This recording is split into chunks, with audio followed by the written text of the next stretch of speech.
Welcome to the podcast. The No Name Podcast. No Name. The Looking for a Name podcast. We still have that sweet grand prize for the winner. Yeah, The small junior high. a small baptism T-shirt from 2015. You did say you got some suggestions. Yeah, I've got right? somebody trying to win. He We will just not, don't like it. He will not fit in a small T-shirt. There's some thoughts here that, insights, outtakes, and bloopers from the CC cutting room floor. That's long. That's Too long. long. It's too long, but I get the message he's trying to get there. I don't know how often we have insights, but we do have bloopers. Yes. Lots of those. And lots of outtakes. But the tagline, so it's a long title, but the tagline is even longer. It says, "You might be a redneck if you plan your sermons on podcasts." What if you just use the tagline podcast? The tagline pod. Yeah, We'd have to come up with taglines though. Camo, ammo, and Jesus. That's like a that good one. I like that. Several people notated this stuff. Yep. Yeah. So That's I a don't know, great Why one. do we do it in here? Mostly because this is the only room people leave us alone. Oh, That's true. well, we We got have all to this hide in the stuff. I don't know. basement. This is probably offensive to some people. If it is, you can click to the next. You know what? The podcast. people that are offended by this probably are offended by us too. I can say they don't last here long. There's a long list. This is the way. Walk in it. I think he got that one off of Moody or something, but he's got a verse to back that one up. So anytime you can throw a Bible verse, Yeah. to your Makes it title, more holy. It's hard to argue with. Yeah. You could call it the Waywalkers. Surely, the I hope that Wavewalkers. that's taken. I called the radio podcast, and we've done that for, I don't know, 8 years, 10 years, probably. Before I came here, so Common. Well, that's been a long time. How long have you been? 8 here? years. So What about probably you? 10 years. Did you start it? 15? He's 15 years. He's never even been on it. Yeah. What's radio? You put it next to the tape player. The VCR? Common sense truth. Common sense truth. CST. The Common CST sense truth. podcast. It's not like, because we're not Like over the Central top. Standard Time. Our stuff's not deep, right? It's common. Well, I it's mean- common sense. I hope it's right. But more than that, I hope it's true. It's based upon truth. That's what we call the radio, and I'm voting for that, but I don't have a verse to back it up, I'm sure you could find one. nor a tagline like camo, ammo, and Jesus. So You could put them together. Common sense. Common truth. sense truth. yeah, I don't know. It came up. with I think we better jump into Let's this jump today. into today. Yeah, if you notice, we're down a man this week. His I think emotions. he's playing golf, isn't he? No, I think his emotions got the best of him. He is. He's an emotional guy. That's out to you, Ben. He's an emotional He's wreck. on the floor in the fetal position, crying. That's what he's doing. This is what happens when you don't show up for a podcast. Yeah. Yep. I'm scared whenever I start going on mission trips again. Yeah. Well, luckily that won't be till 2021. 2022. It's true. 2022. So yeah, we're talking about emotions. This series we has don't been have awesome. Ben, so we're gonna miss him, but not that bad. So, but we'll deal with it because we're emotionally sound. We're not going to worry about it.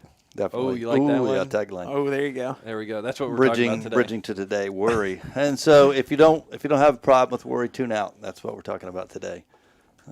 But we're not there ready for that yet. Let's talk about emotion for just a little bit in the sense of whatever our emotional struggle is. I think it's important for us to know our vulnerable moments. When are we most likely to slide into negative behavior or let the emotion take control of us? So, again, I don't have a lot of emotional issues, but there are moments. We jokingly call it when you're hangry. Everybody says that. Yeah. Yeah. I think realistically that means your sugar is dropping. Does anybody else? You guys feel? For me, anger is one that I will wrestle with probably all of my life. And when I am hungry, and my sugar drops, my eyeballs get dry. Seriously, my eyeballs get Really? dry. If my eyeballs are dry, I know I need to either eat or stay away from people because I get emotional. Just look you in the eyes. That's good. He's got the dry eye going on. I'll throw something or go cry. I don't know. So for me, it's sugar or hunger causes that. I think that's common for a lot of people. What other things have you noticed? Oh, when you're tired, everyone is. I was gonna say for me, it's absolutely when I'm tired. Yeah.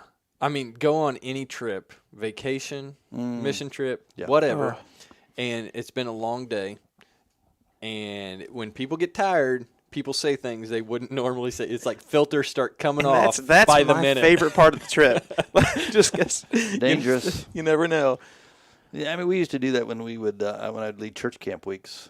You know, a lot of weeks were set up so that on Thursday night, you know, it's about over, and the kids are exhausted. You could have a ton of decisions. Yeah. You know, just offer an invitation to him, play it a few times through, and they all want to do something. You got to Right. do the 1, 2, 3 respond. So I just refuse to do that because it's just so much emotion, and I think decisions need to be emotional, but not driven by not manipulated emotion. Man, you Yeah. can do that. Oh yeah. You can do Oh it yeah, easily. absolutely. You've told about a preacher who used to just go on and on, right? Oh man, I was in a church building in a community. Keep her vague, I almost because I'm sure just he went too listens. far. I'm sure. Yeah. Anyway, I'm standing there, and they're playing the invitation hymn, and this Your guy, first Sunday there, first right? Sunday I've ever been there. This guy is next to me. I'd never met him. After about 4 times going through the song, the preacher keeps getting fired up, and he looks at me and goes, "I'll take one for the team," and he just walks to the front. And I was like, "All right, here we go." I don't know what So, emotion that is, but it's not a productive one. It's hungry. I'm ready to get to lunch. That's what that is. So when we feel pressured, maybe tired, hungry, all these things that we're talking about, and I think wise people, we need to know to avoid those moments or to work through those moments, so that we're prepared to deal with them, because we all are going to have struggles. Well, we're going to talk today about worry, and we're going to use Sermon on the Mount, just some pretty easy to understand words of Jesus, very hard to live words of Jesus. Yeah. Simple truths, hard truths. Let me just read the passage, guys. I think that will get us going in the right direction. Therefore, I tell you, do not worry about your life, what you eat or drink, or about your body, what you will wear. Is not life more important than food, and the body more important than clothes? Look at the birds of the air. They do not sow or reap or store away in barns, and yet your heavenly Father feeds them. Are you not much more valuable than they? Who of you by worrying can add a single hour to his life? And why do you worry about clothes? See how the lilies of the field grow? They do not labor or spin. Yet I tell you that not even Solomon in all his splendor was dressed like one of these. If that is how God clothes the grass of the field, which is here today and tomorrow is thrown into the fire, will he not much more clothe you, O you of little faith? So you do not worry, saying, what shall we eat, or what shall we drink, or what shall we wear? For the pagans run after all these things, and your heavenly Father knows that you need them. But seek first his kingdom and his righteousness, and all these things will be given to you as well. Therefore do not worry about tomorrow, for tomorrow will worry about itself. Each day has enough trouble of its own. Why don't you break some of that down for us, Matt? What do you think are the main things that Jesus is communicating there? Well, I think the first thing that you got to look at when you start reading this is asking the question, who's Jesus talking to? Because he's talking to a group of people who are actually worried about those things. Like, they're legitimately worried about what they'll eat, about what they'll drink. I kind of just thought of, like, what if Jesus walked into, like, Haiti and told these people, like, hey, don't worry about what you're going to eat. Don't worry about what you're going to drink. See, for us, we don't worry about that because we have a plethora. The moment that March hit, everybody freaked out and ran to the store, and guess what? There was still enough food, Almost. Ran out of toilet paper. It's a whole nother subject. But I guess that's the first thing that jumped out to me is, like, these people are legitimately worried about the things he says not to worry about. Well, the process of life for them centered around the production of these things. You Yeah. don't go to stores and buy this stuff, right? You don't go to a restaurant and pick up lunch if you forgot to pack out. You're done. Yeah. There isn't anything. Yeah. That's the first thing that popped off the page to me is just these people are worried about what he says not to be worried about. And the cool part about it is I think he gives them, he says, don't be worried about these things. But you always have to, if you're going to take something away, I think you said this a couple podcasts ago, if you're going to take something away, you've got to replace it with something. And then he gives us something to replace it with, which I think is the key. So I think too, whenever we read passages like this, we always try to interpret them through our Western mindset. Yep. Because, like you said, this is a reality of life, but many places around the world, this is still the reality of life. Whereas in our Western culture, like, everything we do is centered around our meals, essentially. what we I'll drink. be back yeah. in a moment, guys. Keep talking. Okay. So, like, our Western culture is like what we have breakfast, lunch, and dinner, and our entire world revolves around these things. Whereas that's crazy. just left. It's a phone call. But like around the world, like whenever Jesus would have said, "Don't worry about these things," like their lives are not centered on these things. Like it's just not. So we interpret these way differently when we read these. Well, I think worry is one of those things where, Jesus here gives them, I made allusion to it, that he gives them something to replace worry with. Mm-hmm. Like he says to seek first the kingdom. And I think that whole mentality of seeking first the kingdom means first that Jesus is an others first king, and he's calling us to an others first kingdom. Mm-hmm. And so I think for me, when worry seems to creep up, it's always centered around thinking about myself and not other people. Yeah. And I think that's the thing that Jesus is telling these people here is like, listen, like don't worry about what you eat, what you drink. I'll cover that. I've got it taken care of. But put other people first, Mm-hmm.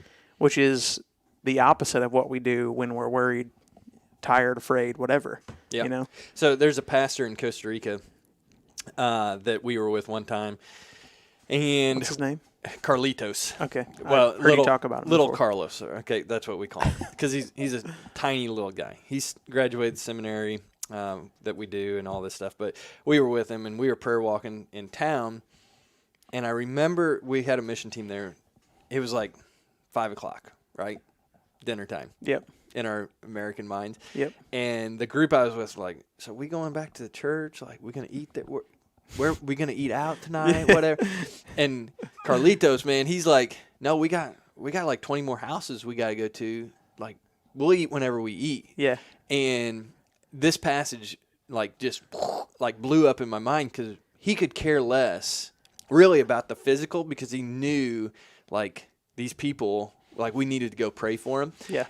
The crazy thing that happens, which happens so many times in Costa Rica, about the third house we got to, they were like, why don't you just eat with us? And, they fed us the entire thing. And so I remember very vividly with that group coming to this passage and just saying, like, this is an example.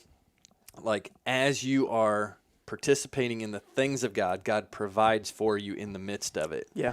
And I think that's so true is, like, Carlitos's mind was, like, we'll eat whenever we eat because we have food. Like, God's provided that for us.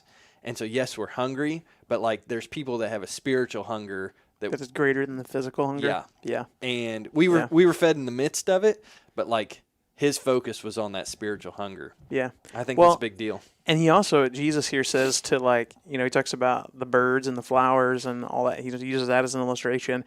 And in the message, I talked about how, like, I associated it with my 4-year-old because this week she turned 4 and, we were asking her what she wants for her birthday, and she said, all I want for my birthday is to go to the park and have chicken nuggets. And, like, I thought to myself this passage because I thought, man, like, a 4-year-old is not worried about tomorrow. Mm-hmm. Like, a 4-year-old is focused on today, knows her parents love her, and therefore she's not worried about what's to come. Right. And I think that's the posture we got to take, especially in the current climate that we're in. Mm-hmm. Like, I don't know, have you dealt with any anxiety in your life? Yeah, like 2 or 3 years ago, I was like having this, what am I going to do? Like, Yeah. Am I really supposed to be in ministry? Am I, what am I supposed to be doing? Am I making an impact? All that stuff. So, yeah. Yeah.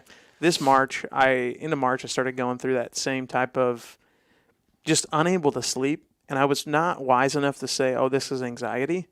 But, our family's going through the adoption process. So you add to that paperwork, you add to that funds, you add to churches being shut down. I had never gone that long without being in a church service with people in my life. Mm-hmm. Everything was online, and the entire normal was disrupted. And so I went through like a 10-day, season where I literally don't know if I slept more than maybe 2 or 3 hours that entire 10 days because I just couldn't sleep. Yeah. I was just overwhelmed by everything that was going on. And, it's just in that season, I think I was reminded of the fact that, like, this is the reality for so many people. Like, I read a study the other day that talked about how, don't quote me on the numbers here because I don't have my notes in front of me, 8.2% of people in 2019 were diagnosed with extreme anxiety, but 12 months later, it's up near 40% of Americans that are dealing with anxiety disorder. Mm-hmm. And so, it's like there's a real need and issue going on in our world. Mm-hmm. And, and then Jesus says, like, who can even add an hour to their life? Like, we are powerless when it comes to this stuff, yet we fret over all kinds of things, and we really can't change the outcome. No, the thing is what it does is worry actually steals for us tomorrow. Yeah. Because you were talking about just thinking through, today. like, yeah. Mm-hmm. You lose today and tomorrow. Yeah, welcome back to the podcast. Yeah, I'll tell you a story in a moment. It's about worry, so go ahead. But I was thinking about how we were talking about how you went through that season of, like, am I supposed to be in ministry? What am I supposed to do with my life? Like, I think we've all probably been there at some point. And what I found it was doing to me was it was stealing what I could do for Jesus right now and next week and next month. You gotta live in today before you can worry about tomorrow. So the other part of that too is, like, when we worry, we're actually saying, God, you're not in control. Yeah. Like, we're robbing God of his sovereignty. Yeah. Of saying, I actually am in control and I have to figure it out. And I think that's the ultimate issue here. yeah. It's a lordship question. Mm-hmm. Worry is taking away God's right to do what God deems best. It's literally saying, God, your shoulders are not big enough. Yep. Mine are. And that's why I love 1 Peter 5, because it literally says, cast all your fear, your worry on him because he cares for you. It literally means to throw it. Throw it on him because he cares about you. Yeah. So I was getting a phone call, and obviously I wouldn't cut out of a podcast if it wasn't an important phone call. So my dad's in the hospital. Today is day number 24 in ICU on a ventilator, unconscious. And that was the hospital. The doctor calls me sometime during the day. Don't know when, so you take it when you get it. Yeah. Because I can't go in and see him, right? Talk about worry. I'm not worried. It's a weird feeling for me. Right now, my great concern is what is his future before he gets his blessed by God eternal future. Mm-hmm. Mm-hmm. Right? So what happens if he wakes up at 24 days and his cognitive function is extremely impaired or limited? I know my dad's great concern in life was that he would exit this world like his dad did, through Alzheimer's and dementia, and not knowing who you were, where he was at, or what was going on, or any of those things. And so I know to be cognitively impaired would bother him greatly. I wonder sometimes about the people who, once they get to that point, probably doesn't bother them as much as it does their loved ones. But man, it's tough. And so you've got all these things, and I actually get to see him tomorrow for the first time in 24 days. They're gonna, which I know is a negative thing in itself because it means his condition is bad. They're bad enough they're going to let us in. We got to suit up and all that business because of COVID. But I know the questions are looming. It's like, what are we going to do with him? Mm-hmm. How long do pursue healing? How long do you wait? I don't want to take interventive action and bring into his life, but how much measure do you pursue to continue? And I know people, I've been pastoring long enough. I've sat in the room with people trying to make that decision. And you worry that you're going to do so, you worry about people, you worry about offending somebody. What are people going to think? What are you going to do, the right thing or the wrong thing? What if you do the wrong thing? And Yeah. it's ugly. That's why I love the end of this, because it's what we got to hold on to. Mm-hmm. Seek first his kingdom and his righteousness, and he'll take care of you. It's not you're going to get everything you want, but he'll take care of you. Mm-hmm. Well, and I think that's the temptation that I have as a communicator, and I didn't plan on saying this until you said that, is I didn't want to walk into the message this weekend and try to get everyone fired up and try to get them to think that they have what it takes to beat anxiety on their own. Because if we don't have a legitimate game plan for how we're going to deal with this, then when people leave on Sunday and they walk away on Monday, they're going to forget a big locker room speech about let's go take the hill. It's not rah, rah, rah. No, this is what do you need to do and have in place to fight this battle. And I talked about how the first thing we need to do is put other people first, like thinking of ourselves less. I struggle to worry about me when I'm more worried about someone else. Mm-hmm. And then I think you gotta pray always. That's the biggest thing that Carlos Sanchez has taught so many people in our church. Me too. Is just that guy just walks around and he prays, and it's not out loud all the time. Sometimes it is, Mm-hmm. but sometimes it's just quietly. God, bless the conversation I'm about ready to have. It's just this continual state of prayer, and I think that's super key. And then the third one is we need to put away our phone. Like every study since 2009 It's my Bible. has talked about the increase of anxiety coming through technology. And don't get me wrong, like I love technology and it's a good thing, but it can also be a distracting thing and a bad thing. Inputs. Yep. Inputs. And we know things that people just a few years ago would never have known. You know, I remember when I was at college, what would it be, sophomore, junior, something like that, 1991 when we hit Iraq with the Blitzkrieg, you know, and the shock and awe. And I remember sitting in the student lounge watching war. Yeah. Literally, as it happened. Mm-hmm. You know, and I know historically Vietnam was kind of the same way. The Daily News report showed clips and footage from that, and it changed the perspective of people's interpretation of what was going on. Right? Mm-hmm. That's new. Mm-hmm. You know, we get more information on a daily basis than the average person in 1900 got in a year. Yeah. Right? And news is negative. Well, Most the news thing is, negative. like they called it in this one book I read called The Coddling of the American Mind. It talked about what they defined as the post 9/11 generation, because we saw terrorism on TV for the first time. Those kids, We watched it unfold. Yeah. I was sitting in my living room watching it as a middle schooler, like, you know, and you add to that just a few years later, technology.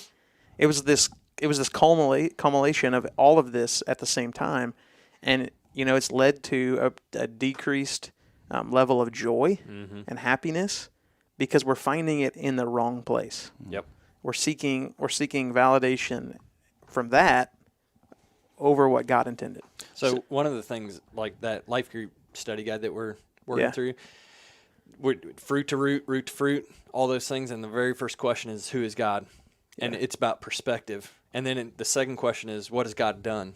So your first two questions that you have to work through really to deal with any of these emotions is having a perspective of who God is, what he has done. And the third question is, so who am I in light of that? I was reading about Polycarp this morning in Smyrna, Izmir, Turkey, because, you know, I'm studying that.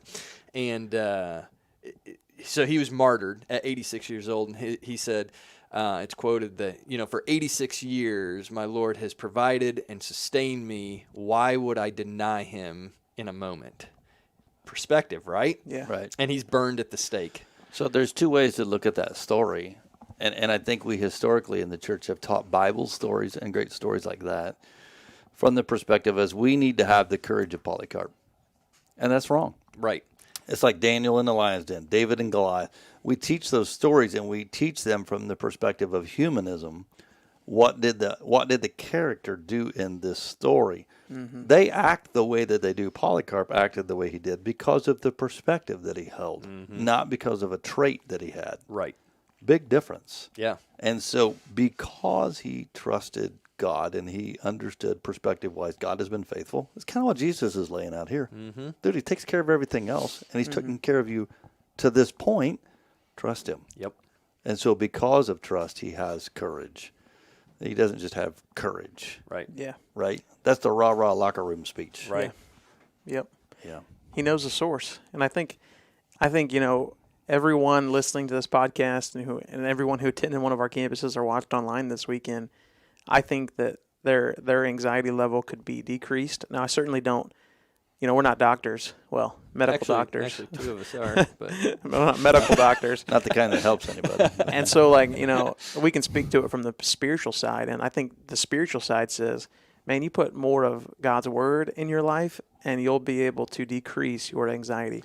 You Now, put your phone away, it'll be better. I think that I think let's say that just a little bit about this, because I think sometimes Christians have guilt in the regards to. that was week 1. I know, but they have That was good, wasn't it? they have guilt. Best sermon ever. I know where you're going. It's Hey, good. this is important. They have guilt in regards to, if I need to go to a medical doctor and get some anxiety help, I don't have enough faith, and I don't think that's true. Yeah. I remember going to Dr. Frost with depression issues myself, and we talked about, have you taken a vacation? Have you done all these things that I can do element? But he said the reality is your brain at some point quit producing enough of, and I don't even remember the chemical. You can't just will that into action right now. So you need a kickstart to get that back in place. And for some people, that's a long-term process, and they need something because physiologically there's an imbalance, and that's fine. That's fine. That's not what we're talking about here. Yeah. Right? Even that needs to be partnered with a perspective and an understanding in your relationship with the Lord. But from that 8% to 40%, that's a crazy increase. That's not all physiological. Yeah. For a lot of them, that's emotional and spiritual. Yep. And it can be corrected by a proper perspective and some changed behavior. Yep. We're not going to fix the problem for everyone in 30 minutes. That's not what's going to happen. Some people need to take some real. Because some people won't listen. Some people need to have some real advice, and I don't think you should feel bad about that. Right. Go to a counselor. That's what you need to do. Right. But all these things together, are vital. So, all right, we're probably on the verge of getting beyond what we know, so we better stop. We were there 27 minutes ago. Thank you. Thank you for watching and joining in with us.